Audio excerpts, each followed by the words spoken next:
In today's video, I am going to show you how if you open up, you will receive more. And I know that logically sounds like exactly the way it should be, and rightfully so. But what I'm going to show you is certain ways that you can open up so that you do actually receive more. Recently, I had an experience where I was invited to this ceremony. And it was a ceremony and a gathering of masculine energy with men. Specifically, it was a cacao ceremony. And if you don't know what cacao is, it is the plant which chocolate is derived from. And there's processes that happens in other countries where people cook the cacao, and it's like plant medicine, the same that like ayahuasca or something like that would be. And so it's a ceremonial process where people get together, and cacao has been known to open up the energy portals of the heart and allow you to be open and express more. And so immediately when this happened for me, I was overcome with fear. And if you watched any of my previous videos, the reason why is I've had relationship problems with men. I have struggled in my life at one point or another to develop relationships with men. I've had an experience of sexual trauma as a child as the result of a man.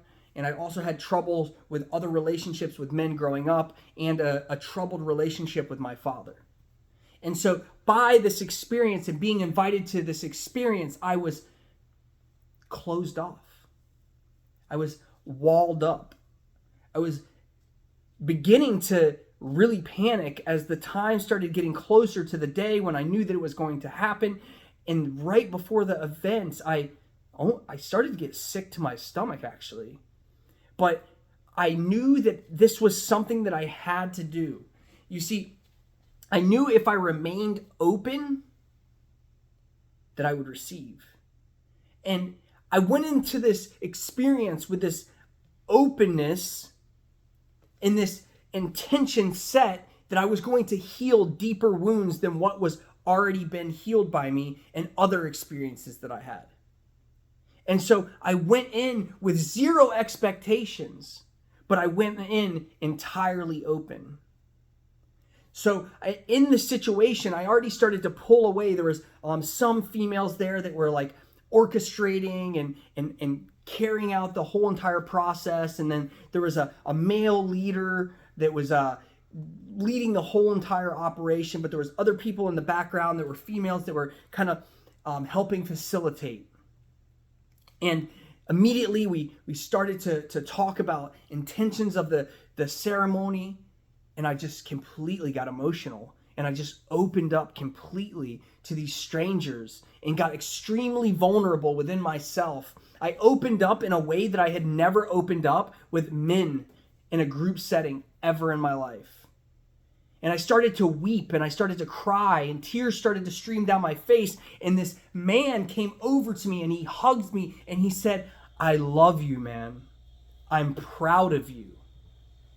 And in this moment, as tears are streaming down my face, I feel the missing connection that I once desired and wanted so much.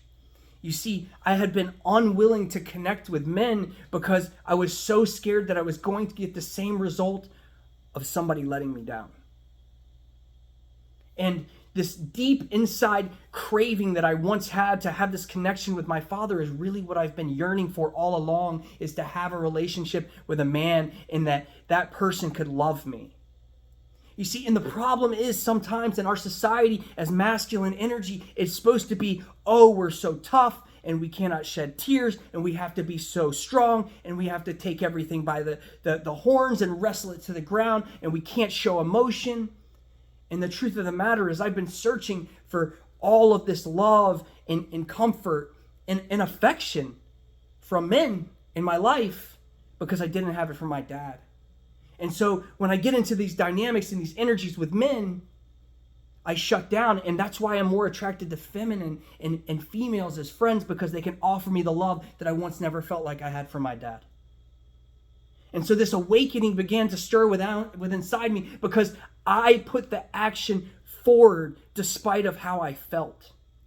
You see, when we become open, you will be put into situations where you have to do the work regardless of what the outcome. See, because we're responsible for effort, not outcome. I could have went to this thing that I went to yesterday, and it could have been the most horrible experience that I ever had. But if I wouldn't have remained open, I would have never had the opportunity to experience any of it. And see, in every experience that we have, whether it's bad or whether it's good, it's all a part of our process. It's all a part of our being. I love my dad with every part of my being because my dad did the best that he could with what he had, and what he gave me was still a gift because it has allowed me to become who I am today. I wouldn't have been able to have the powerful awakening that I had yesterday if I did not remain open and I didn't have the Father that I had. You see, everything that we receive in our journey is gifted just for us, but we have to take the mindset as so. We're not broken individuals. We are not suffering. We're not sitting in a stance of suffrage. We have to change our mindsets. We have to remain open. One of the most powerful things that I received as my process in my journey is I started to go to counseling after my wife passed away, and this deep, intense grief counseling. And I started to rewrite my spiritual beliefs, and I started to look at everything through a new lens. And I told her how I was exploring all these different Buddhism principles and meditation, and I was looking at the Bible, and I was looking at all of these different things. And she said the most powerful thing to me, and I carry it with me today. She said, well, you're open now more, so of course you're going to receive more. And so with that, I have been able to receive from all these different things that I open up to. And the gift is there for you today too. So no matter where you're at in your journey, and what happens is sometimes when we put ourselves in these realms of, maybe it's religion for you, maybe it's the way that you go to social settings at work, or maybe it's the certain crowd that you've boxed yourself in the neighborhood. When we do that, we close our minds and we close ourselves off to all these other beautiful experiences that are just waiting for us to teach us all new, powerful, amazing, unique, beautiful things to us that we are destined for. So don't rob yourself the opportunity to have a beautiful experience waiting because of fear or any other thing that might stand in your way, because I'm here to tell you that fear is a liar. Fear wants to prevent you from the universe opening up all the things and giving you the beautiful gifts that are right waiting around the corner for you. So remain open today. When you walk down the street, remain open to the people that you would once turn your head to. Go into the place that you once stayed away from. Have a conversation with the people that you've avoided recently. Go to a spiritual practice like a church service if you've never been, with an open mind. I promise you there is so much for you to receive rather than things for you to discard. Anyways, hit the like button down there for me. Subscribe to my YouTube channel for content in the future. And as always, have an amazing, blessed day. Take care.